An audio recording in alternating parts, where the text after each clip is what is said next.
کرنے والا ان حقیقتوں کو جانتا ہے جن کو تم نہیں جانتے، اور اس کے علم میں وہ سب کچھ ہے جو تم نہیں جانتے۔ اس جگہ فرشتوں کا سوال اس لیے نہ تھا کہ وہ اللہ تعالیٰ سے مناظرہ یا اس کے فیصلے کے متعلق مشغولی کریں، بلکہ وہ آدم کی پیدائش کا سبب معلوم کرنا چاہتے تھے، اور یہ کہ اس کو خلیفہ بنانے سے کیا حکمت ہے ان کی خواہش تھی اس حکمت کا راز ان پر بھی کھل جائے۔ اس لیے ان کے طرز ادا اور مقصد کی تعبیر میں کوتاہی پر تنبیہ کے بعد اللہ تعالیٰ نے یہ پسند فرمایا کہ ان کے اس سوال کا جواب، جو ظاہر میں حضرت آدم علیہ السلام کی تحقیر پر مربی ہے، عمل و فعل کے ذریعے اس طرح دیا جائے کہ ان کو اپنے آپ آدمی کی برتری اور اللہ کی حکمت کی بلندی اور اونچائی کو نہ صرف ماننا پڑے بلکہ اپنی نرماندنی اور عز کا بھی بدیہی طور پر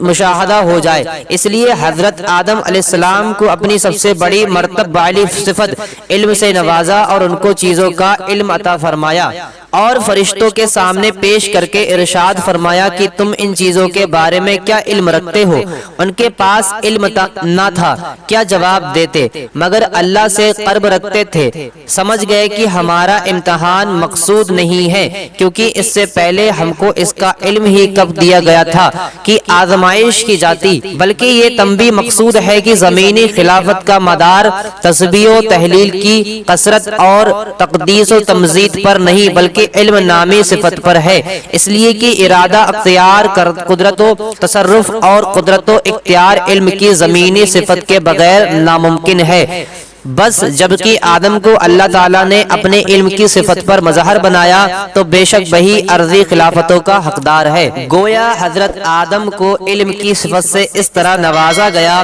کہ فرشتوں کے لیے بھی ان کی برتری اور خلافت کے حق کے اقرار کے علاوہ کوئی راستہ نہ رہا، اور یہ ماننا پڑا کہ بے شک یہ صرف حضرت انسان کے لیے موضوع تھا کہ وہ زمین پر اللہ کا خلیفہ بنے اور ان تمام حقائق، معارف اور علوم و فنون سے واقف ہو کر نیابت و الہی کا صحیح حق ادا کرے۔ ساتھیو، حضرت آدم علیہ السلام ایک مدت تک اکیلے زندگی بسر کرتے رہے، مگر اپنی زندگی اور راحت و سکون میں ایک وحشت اور خلا محسوس کرتے رہتے تھے، اور ان کی طبیعت اور فطرت میں کسی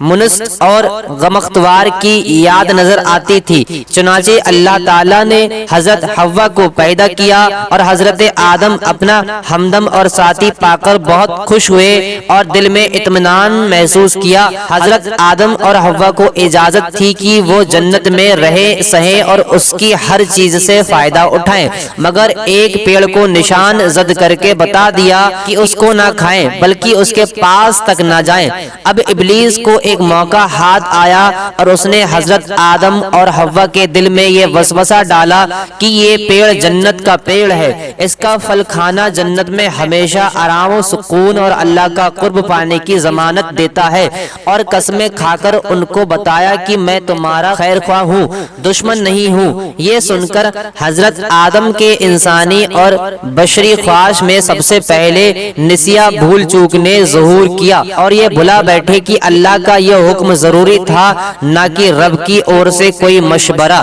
آخرکار جنت کے ہمیشہ قیام اور اللہ کے قرب کے عزم میں لغزش پیدا کر دی، اور انہوں نے اس پیڑ کا پھل کھا لیا۔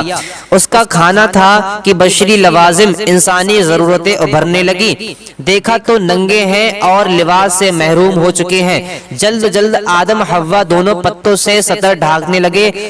گویا انسانی تمدن کی یہ شروعات تھی کہ اس کو ڈھانکنے کے لیے سب سے پہلے پتوں کا استعمال کیا گیا تھا۔ ادھر یہ ہو رہا تھا کہ اللہ تعالیٰ کا غضب اترا اور آدم سے پوچھ تاچھ ہوئی کہ منع کرنے کے باوجود یہ حکم تم نے کیوں نہیں مانا؟ آدم آخر آدم تھے، اللہ کے دربار کے مقبول تھے، اس لیے شیطان کی طرح مناظرہ نہیں کیا اور اپنی غلطی کو